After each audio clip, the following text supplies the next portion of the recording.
Catherine Barbara Davidson, born December 13, 1966, was 6 years old when she was reported missing on September 1st, 1973. On Labor Day weekend, Catherine, her five older siblings, her father, Robert Davidson, and stepmother, Anna Young, traveled to Warren Dunes State Park in Sawyer, Michigan for a family picnic. Her father, Robert, and her stepmother, Anna, had been unpacking the car preparing to enjoy the day when Catherine and her siblings decided to go and explore the park.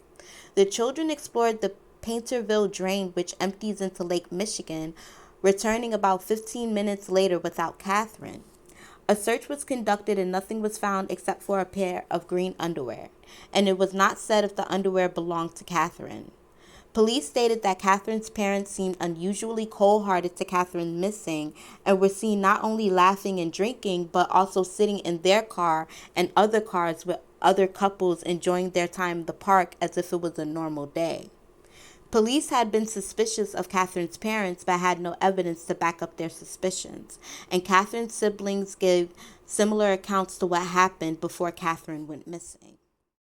Robert and Anna had another child who they named Joy. 30 years later, Joy went to the police and told them that Catherine never went missing from the park that day because she never went. In simple terms, Catherine never went to the park that day and was already dead.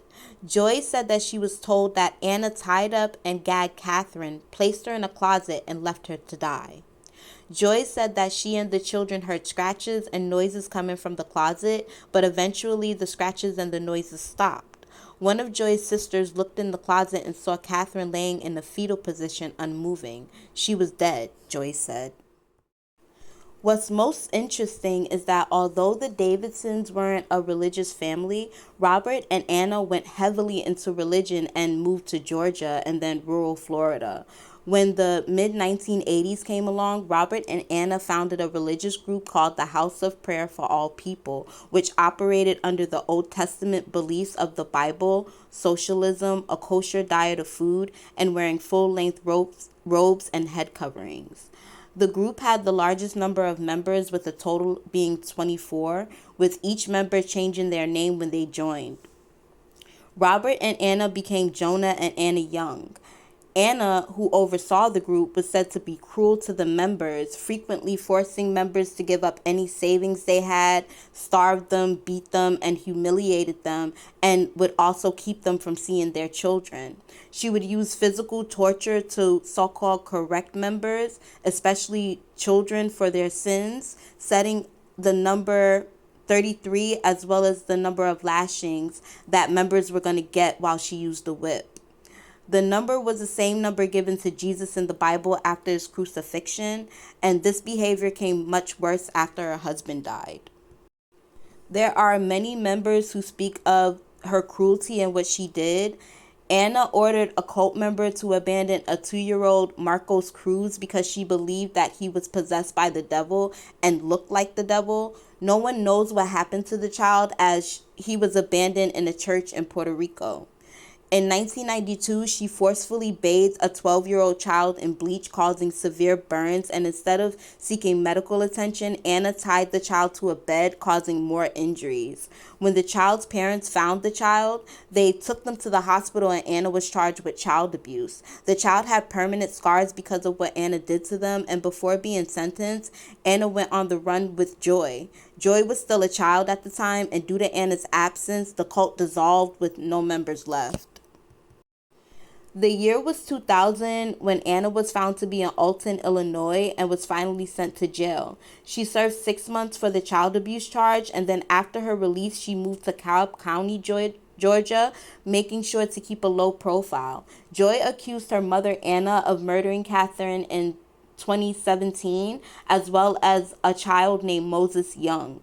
She went to the police, who were able to identify Moses Young as Iman Harper, and Iman Harper was actually 2 years old at the time, and they found another member of the cult who corroborated everything that Joy said. The cult member was also able to give more details concerning what happened to Iman, stating that in the year 1988 or 1989, Anna had frequently beaten and starved the toddler until the child was found lifeless in her closet. Witnesses say that Anna placed the child's body in a large straw hamper and set the hamper on fire. His body has never been found. To keep other members from knowing what she did, Anna told them that she took Amon to be raised by monks, which many knew was a lie. Anna was charged with the murder of Iman in December 2017. One man from the cult stated that Anna would often beat and torture his 2-year-old sister, Katyana Jackson, and would force other members of the cult to participate in violence against her. Katyana had epilepsy, and Anna would withhold her medication, which resulted in Katyana's death.